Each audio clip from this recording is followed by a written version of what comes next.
جو مدت ملازمت وہ کر دی ہے 62 سال، ٹھیک ہے.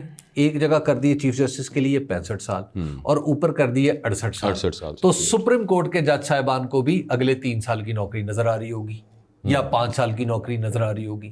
تو لہٰذا وہ پھر ہائی کورٹ کے جج صاحبان کو بھی نظر آ رہی ہوگی. اور ریٹس تو سر پہلے ہی ختم ہو گئی. تو ریٹ کو تو پہلے ختم کر دیا ہے. وہ فنڈامنٹل رائٹس کے لیے رکھی گئی تھی ریٹس. جی تو فنڈامنٹل رائٹس اب آپ اس کو ایک جانے ہی دیں. ایک ہیبیس کارپس کا کیا حشر ہوا ہے پچھلے 3 سالوں کے اندر وہ ہم نے دیکھا ہے. وارنٹوں کی طرح اٹھا لوں کیا بتائیں. وہ نقطہ بھی در حقیقت اس بندوبست کی جانب نشاندہی کرتا ہے جو شاید دبے لفظوں میں یا کھلے لفظوں میں ہم بیان کرنے کی کوشش کر رہے ہیں کہ اگلا منظرنامہ کیا ہے, چلے گا کیسے سسٹم. سینرجی نہیں, میں بتا رہا ہوں چھوٹا سا ایک مثال, چھوٹی سی معمولی. آرٹیکل 93 تھا, پرائم منسٹر جو ہے اس کے پاس کتنے ایڈوائزر ہو سکتے ہیں. جی وہ 5 ہوتے تھے, انہیں 7 کر دیا گیا. ہاں وہ سبھی جگہ بڑھا دی صوبوں کے لیے بھی. اب ایڈوائزر سے مراد یہ ہے کہ نان الیکٹڈ. جی ایڈوائزر سے بالعموم ایڈوائزر سے مراد یہ ہے کہ ٹیکنوکریٹ ٹائپ کے, جیسے بلال ثاقب صاحب آئے اور دیگر لوگ آئے ہیں. تو میرا خیال ہے کہ یہ جو صافی بھی رہ چکے ہیں, جو جی مشرف زیدی بھی ہو گئے, فہد حسین صاحب رہ چکے ہیں, فہد حسین بھی رہ وہ ایسے پی ایم تھے, ایسے پی ایم اسی کیٹیگری میں ہے نا یہ. اب میں اس نقطے سے جو کشید کر رہا ہوں, نان الیکٹڈ سے میں کشید یہ کر رہا ہوں کہ یہ اس بندوبست کی جانب پیش قدمی ہے, سینرجی کی طرف. آپ اس کو سینرجی کہہ لیں, آپ اس کو انرجی کہہ لیں, آپ اس کو کچھ بھی کہہ لیں, سنک کہہ لیں, آپ اس کو سنک کہہ لیں, آپ کچھ بھی کہہ لیں. اہم بات یہ ہے کہ اب اب میں آپ کو عرض کروں, میں بالکل کام کے بندے, پڑھے لکھے بندے, کمپیٹنٹ بندے, ٹیکنوکریٹ بندے جن کو کام آتا ہے, جن کو موقع نہیں مل پاتا یہ عجیب و غریب سیاست کی وجہ سے. جی اور کی دکھاؤں میں کچھ رہ. اچھا, اور دوسری بات یہ ہے کہ اب اس کے بعد جو سیاست کے نئے ٹرنز آئیں گے نا, میں آپ کو بتاؤں کہ وہ زیادہ تلخ ہوں گے, اور اب جو سیاسی لکیریں ہوں گی وہ زیادہ گہری بھی ہو جائیں گی. اور اب جو پولیٹیکل پارٹیز جو یہ ترمیم کر رہی ہیں وہ پولیٹیکل پاور سٹرگل کی ایکویشن سے نکل جائے گی. اب جو فریق ہیں ان کا تعین ہو جائے گا اس کے بعد, اور ظاہر ہے یہ کوئی خوشگوار عمل نہیں ہوگا, کافی ناخوشگوار ہوگا, جو سب بھگتے ہیں. ایڈ ٹو ایٹ وہ آگے کی جو صورتحال بن رہی ہے, خواجہ آصف اس پہ خیر کل گفتگو کریں گے تفصیل سے, میرا خیال ہے کہ وہ پاک افغان مذاکرات کلیپس ہو گئے ہیں. جی اب بہت دیکھیے وہ بھی اچھا وہ کہہ رہے ہیں, افغان سائڈ کہہ رہی ہے کہ سیز فائر ابھی برقرار ہے. خواجہ آصف پھر اگین وہ ان کی اسٹیٹمنٹ سے جنگوازم جو ہے نا وہ جھلکتا ہے. پتہ نہیں کیوں ان کو اتنا شوق چڑھا ہوا ہے کہ مطلب وہ ختم ہو گئے. ان کی تو گارنٹی لینے کو کوئی تیار نہیں ہے. ان کو تو جو بیچ میں جو میڈیٹر تھے انہوں نے بھی ہاتھ اٹھا لیے. خیر چلے, مسئلہ یہ ہے کہ خواجہ آصف صاحب کی اپنی کوئی سوچ نہیں ہے. خواجہ آصف صاحب ایک ٹیپ ریکارڈر ہیں جو بچتے, بس سن لیتے, ریکارڈ ہوتا ہے, پھر آگے وہ آ گیا, وہ ریپلے ہو جاتا, بس اس سے زیادہ اور کچھ نہیں. وزیر آباد کا حلقہ 1966 ضمنی انتخاب تھا. بلال فاروق تاڑر صاحب بلا مقابلہ کامیاب ہو گئے ہیں. جی یقیناً ان کا تعلق مسلم لیگ نون سے ہوگا. جی تو یہ تو سب کچھ یہ تھا. یہ دیکھیے جی, پاکستان کی تاریخ میں, correct me if I am wrong, میرے خیال جنرل وحید کاکڑ صاحب شاید پہلے اور آخری شخص تھے جنہوں نے توسیع یا کسی بھی معاملے پہ بسم اللہ کہنے سے انکار کیا تھا. اسی طرح سے ہم جنرل مرزا کو بھی یاد رکھیں گے کہ وہ اس کمیٹی کے آخری chairman joint chief of staff committee گزرے ہیں. ٹھیک ہے, اجازت دیجیے, اللہ حافظ.